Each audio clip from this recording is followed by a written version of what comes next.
Kada. Rekodashan. Asadai. Asada insam tamo. Ada Oromo number 1 አንደኛ ናካ ካሙዙ ጋር አጫሉ ያለው ጉርኝነት በጣም የሚገርም ነውና ከአልበሙ ላይ የሳጅርታ ዘፈን የካሙ ነው በነገራችን ላይ በጣም የነቀነቀው ዘፈን ነምኒ ነን ሚልካ ጀዴ በርባዱ ስቴፕን እንጂ ጀልቀባ እኒ ተኮፋን ደንዴቲ ኮ ማሊና ፍዲን ኮ ማሊና ሙላትን ኮ ማሊና what's my dream like godha commenti na barreessa yaani keessan baay'ee na fayyada namoonni maatii channel kootiin ta'an subscribe godhuudhaan maatii channel kootii ta'a gara video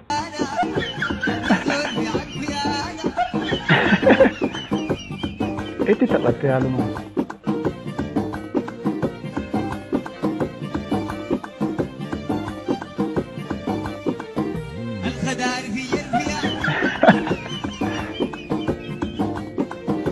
Kada.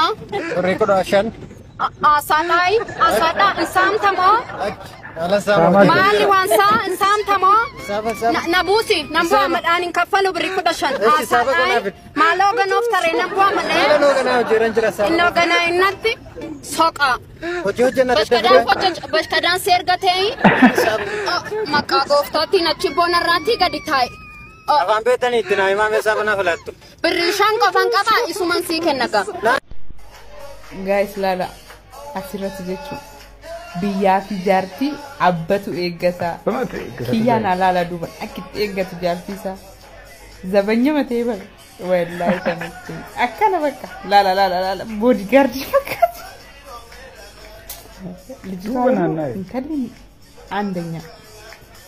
uffannaan isii jettammoo daansiin isii jettammoo bakka hin bareeddi qallo mudhi son saatiin talli gan ani kanatti sole jechu wallahi kiyyaanatti sole kana abba fi mijerlee to waat jaartiisa dhaabbate eega warroonni dargaggoonni jechu akkanatti dhiirri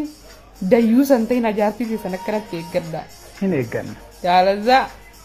sargii gurguddaa keessaa sargii xixiqqaa waan jedhamu jira beeytanii dhugaati akkasi quba qabaadha andanyaan tatlaala wallahi sanu sirbanu gogobanati itappa Ada Oromo number 1 andanya intala kana furat kan talar ka gurba akana dabate sega mi kono bodyguard disite wow amazing tani da qadansi isilena tahe ufannan isilena tahe nama gurfun dandamu jechuun nama bakkinni gaarii ta'e sigaaroon isaa bakkinni bareedutti isaa bakkinni dadhabina qabutti dadhabina isaa dubbatan garuu intalli akka Dubaayitti aandanyaa jechuu hin dandeenye.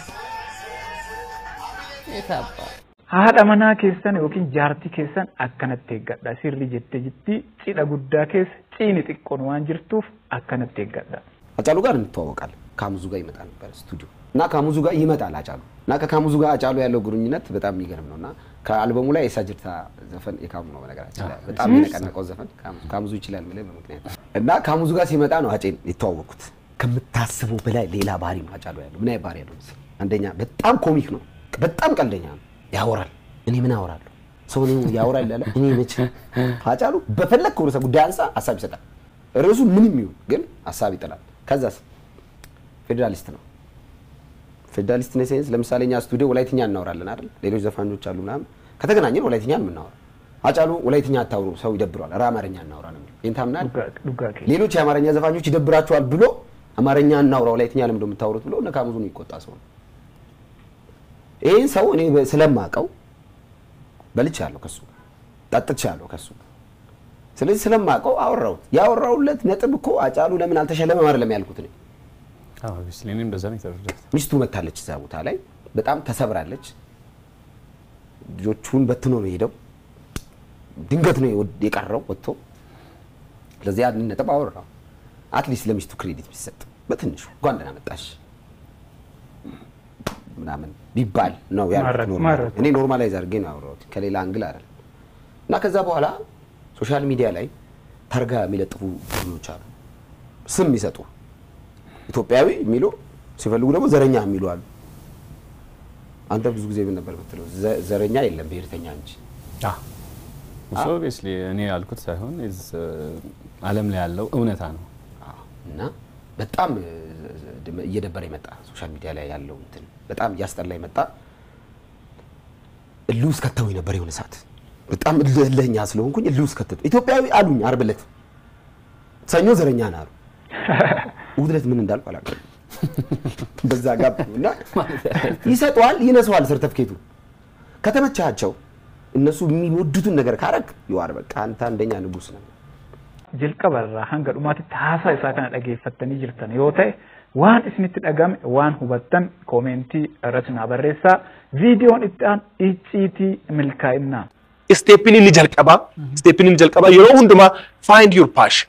find your vision mul'ata kee karaa kee barbaadidha passionii kee barbaadi dreamii kee barbaadi visionii what's your passion wanti keessi kee jaallatu maali maa inni kaayoon kee maa inni dandeettiin kee inni kun stepii jalqabaati entrepreneur only dhiibbaa fidan iddoo guddaa gaan eessaa jalqaban jennaan dandeetti isaanii adda baafatan kanaafuu namni nan milkaa jedhee barbaadu stepin inni jalqaba inni tokkoffaan dandeettii koo maalidha fedhiin koo maalidha mul'atni koo maalidha what's my dream Dr. Miles Munro isa kanarratti maal jedha what's my unique gift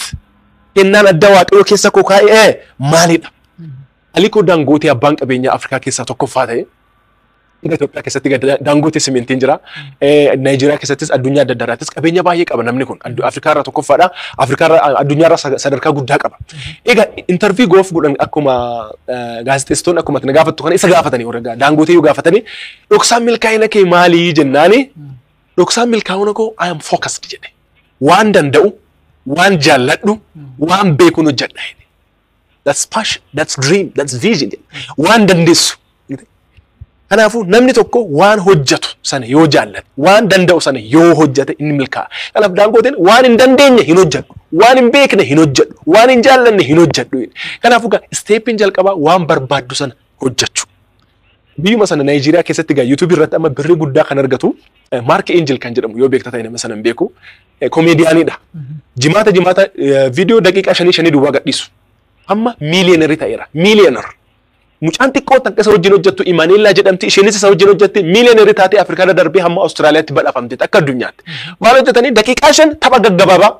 tapha gaggabaabaa dhiyeessan daqiiqaa 5 keessatti YouTube irratti gadhiisanii birrii guddaa argatanii arra miiliyoners ta'an maaliif inni sun karaa isaanis kanaafuu Dangoteenis karaa isaa qaba Mark Angelis karaa isaa qaba Gammachuunis karaa isaa qaba Dassaalenys karaa isaa qaba Fiqruunis karaa isaa qaba hundumti keenya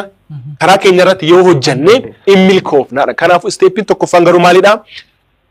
mul'ata karoora kaayoo akeeka keenya adda baafachuudha erga adda baafattee boo dream big jedhu no dream no success jedhu warri mul'atni hin jiru taanaan milkaa'uun hin jiru kanaafuu mul'ata kee adda baafadhu isa sana irratti hojjedhu